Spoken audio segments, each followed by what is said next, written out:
What if every experience, every hardship, every obstacle was given to you, not to break you, but to mold you and strengthen you? What if the center of your suffering was actually the key to ultimate health? And what if your own pain was meant to be the catalyst for your greatest purpose? Welcome to Buddha Belly Life, empowering purpose, mind to microbiome.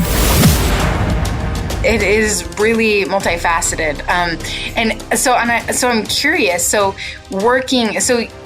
you worked in the palliative care before or simultaneously with some of the advocacy stuff during the pandemic?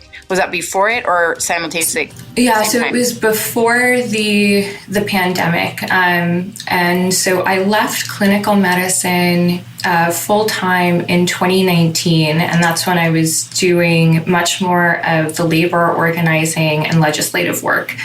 And so the pandemic started while I was labor organizing, and we had doctors that were really experiencing the worst of it in New York State. And then we also had physicians, for example, in California, that in the beginning of the pandemic didn't realize kind of what we were dealing with on the East Coast. And so it was this simultaneous trying to keep everything under control while making sure our physicians at different stages of the pandemic were being protected, had PPE, made sure their rights at the hospital were taken into consideration. Mm-hmm. So yeah, it was an experience. Mm-hmm. Oh my gosh, you need another sabbatical after that. Yeah. So to backpedal just a little bit in your work in palliative care. So that to me is such an incredible experience and insight. As someone who's in health and wellness, as a human, someone who's in advocacy, seeing a lot of that stuff, how did it impact your perspective, like on life? And I know that you talk about a lot about like advocating for the patients, where there was time, like advocating for their rest essentially, or their state of comfort in the process, which is really cool. I mean, if that's my family, if it's me, if it's someone doing that, I would want somebody to fight for what treatments are necessary at that point in my life, or to fight for me and my family. Yeah, it still is the most rewarding experience I have had in my clinical career and, career-wise in general. I looked at hospice and palliative as a privilege, and it truly was that. I'm trying to not get choked up because of how much it meant to me.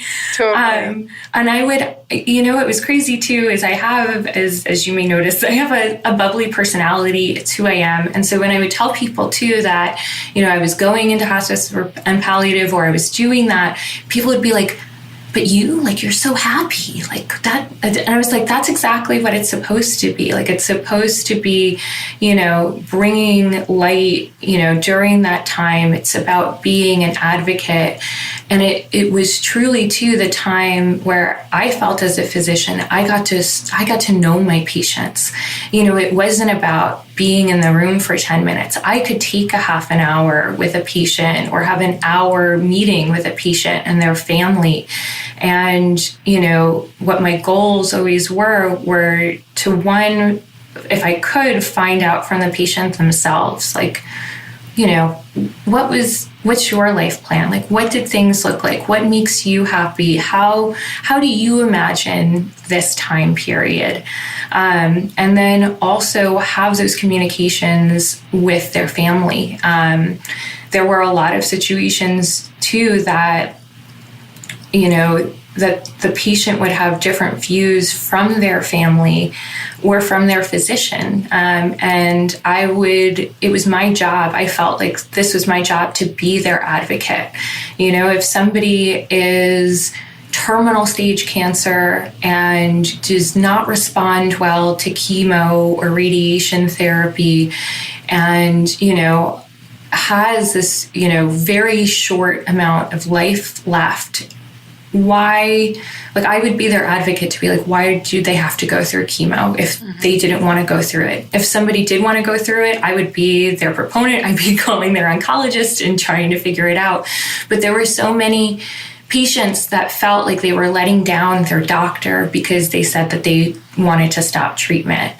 And I would tell them, well, you tell me that, and then I'll go handle it. Like, I'll, you know, I'm not going to beat anybody up, but I'll have a stern conversation. Hey, never underestimate the bubbly girl. And so it was, I think it really impacted on me how important communication is. You know, it's that communication with myself. Am I being honest with myself and what I want? And then do I relay that to the people I love, to people who are making decisions around me? You know, how do I maintain that I'm the navigator of this path? And, you know, for them as the patient, how do they maintain that? How do they feel like they are in control, have autonomy within their care? And I mean, that really stuck with me because there are so many times where we feel like we say something to somebody, or we feel like we make a point very clear. And as I'm sure you've encountered too, it doesn't get received in that way. And so it put that really into perspective for me. And also just making sure that, like, I used to say, I am an MD, I am not GOD. I can't, you know, I can follow the science and hypothesize, you know, how much time there is left or what the progression will be like, but I do not have a say in what it is. And there were a lot of, you know, very sad cases I had of people who were, you know, young and were full of vitality, who had traumatic accidents. There were, you know, other people who had lived a full life and still had regrets that they had about not doing things throughout their life. And it just put into perspective for me that every day is a gift, and I want to be living every day in a way that makes me happy, that fulfills my spirit, and makes sure that I can continue to give what I can to others around me. So I know that was a lot. No, it's supposed to be a lot. People hear me talk enough. They want to hear you talk. I love when the guests talk because I can fill in any space. Do you have a desire for fulfillment? Does helping people tap into their own health mentally, emotionally, and physically fire you up? Do you believe in the impact of the gut microbiome on overall wellness? You may be an HWCA coach. For more info on our cutting-edge health coach trainings, visit hwcacoach.com. It's cool that you brought that up too, because I read a book a while ago when I was newer into my health coaching journey, and it was called When the Body Says No, and I referenced it. Are you familiar with that book? No, but I love that title. So you'll have to look it up now. I think I referenced it when I wrote Buddha Belly, but I believe it was written by a doctor who was on end of life care. He was involved in end of life care, and I believe he was a doctor doing that.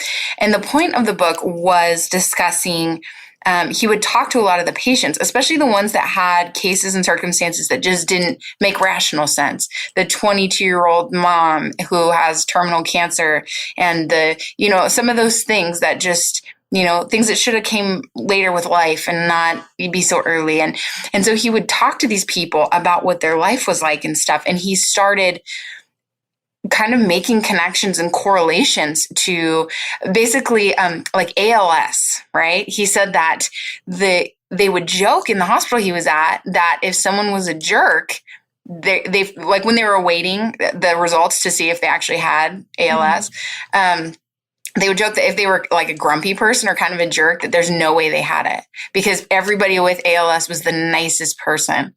And he'd make these like different connections that he references in the book. And I've always kept it in the back of my mind, because he put an emphasis on how we advocate for ourselves, how we deal with trauma, how we deal with emotion, and that's why it's called When the Body Says No, is he's saying the body, he had a lot of reason to believe that the body manifests a lot of these diseases and things, from stuff that is going on in our lives, especially when it just, like he said, it just didn't make sense. So it was a cool book to read and a hard book to read, because it, like you've experienced, it becomes a reality to you that none of us are untouchable. Yeah. It's really cool. And the other thing I was going to point out that you talked about, and I bet you were a blessing of a physician to the people that you worked with. I mean, I would love to have you there in any situation I'd be in. There's a TED Talk that we make all the kids, not the kids, oh my gosh, all our students watch. Don't be offended, guys. I have a lot of kids. I say kids a lot. I'm sorry. But it's a TED Talk, and it's a doctor, and she's talking about the importance of doctors to take responsibility for not sealing people's coffins, for not sealing their fate, because your words are so powerful over the subconscious mind. And she gives all these references of crazy stories that are documented in literature, and validated. And her point is that, as doctors, we needed to be responsible and aware of how strong our words are. So not to say, this is the average time. And like you said, you are an MD, you're not GOD. That's so great to say, hey, in this, I can look at this time frame and I can tell you that based on the science and the experiences and other people and whatever here. But I can also tell you a story of so-and-so that surpassed that 5 times. And there's someone else who miraculously recovered overnight. It is not up to me. Don't let me get in your head. I'm just going to give you the information. It's so cool that you did that for people. Oh, thank you. Yeah. A big part of it, I think something too that does get me upset as a physician is, I went into medicine because I wanted to help people. My core values are altruism and advocacy. So medicine made sense for a mathlete and science nerd. But when I was a kid, I remember like being 6 or 7 years old, and my Cuban grandparents who lived in Washington Heights in New York City, you would go to anywhere in Washington Heights and there was always somebody that spoke Spanish until you got to the medical office. And I remember as a 6, 7-year-old being a medical translator for my grandparents, which, as a physician, it infuriates me.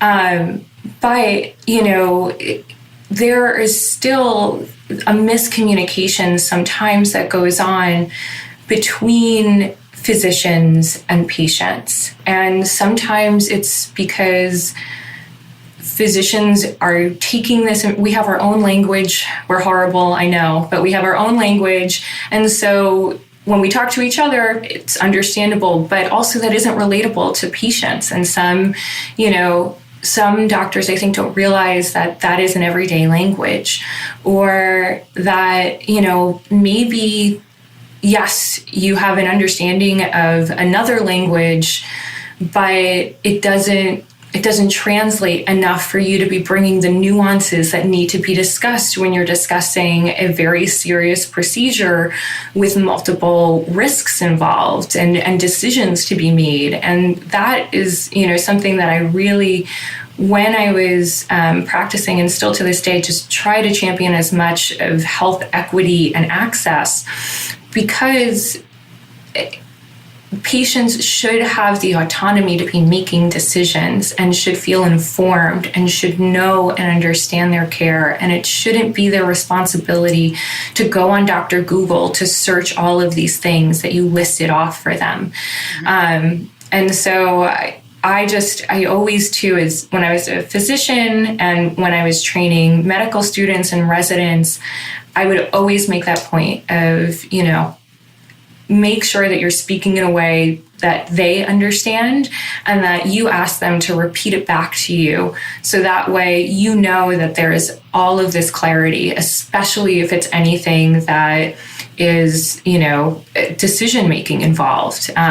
Sorry, I got on a rant about that, but it really infuriates me. And it's something that, as you had brought up, like patients should feel empowered to ask and to say, I don't understand that. Like, do not feel intimidated by your physician. Like, yes, they have a fancy degree on the wall. Like, kudos to them. They put a lot of work into it. Yes, but you know your body. You know what you understand and what you don't. And it is part of the medical team's job to make it in a way that is understandable to you. So keep asking questions, come in with questions. Like, it's so, so important for the patient.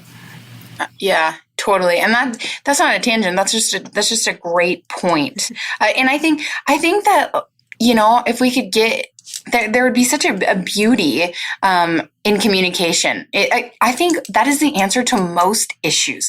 I mean, you talk relationships, you talk how we parent, or issues with our kids, you talk business, everything comes down to communication differences. That is why the world can be so vile right now, not to put a negative spin on it. I mean, there's so much beauty out there, but people are just out there making statements. They're not trying to communicate. No. They're trying to just bleh.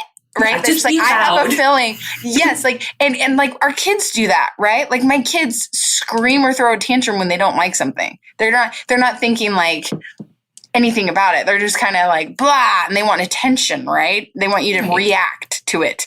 And it's communication. I always say to people, I say, ask before I do something. We all have passions and opinions and feelings, but before I do anything, I like to ask myself, what is my desired outcome? Yeah. And is what I'm about to say or do going to achieve that? Or is it a waste of time? Is it the wrong way to do it? And communication is just everything. Yeah, it really is. And honestly, that was one of the skills I wasn't planning on coming out of the fellowship with, was being a better communicator, being able to express, what I'm feeling, and also feeling comfortable saying no, or saying when I don't agree with something, or when something doesn't sit right with me. And so it's something that I think people kind of in any field that you go into, it makes such an impact in your life if you can, try to figure out how to communicate better, how you learn more. It really, I think, to your point, would allow for more communication instead of this yelling war that's going on between people right now. It's like, I don't know, I feel like it's like the animal kingdom. Like, who can like roost the loudest? Like, yes. Yes. And it's like, it reminds me of those like rap wars.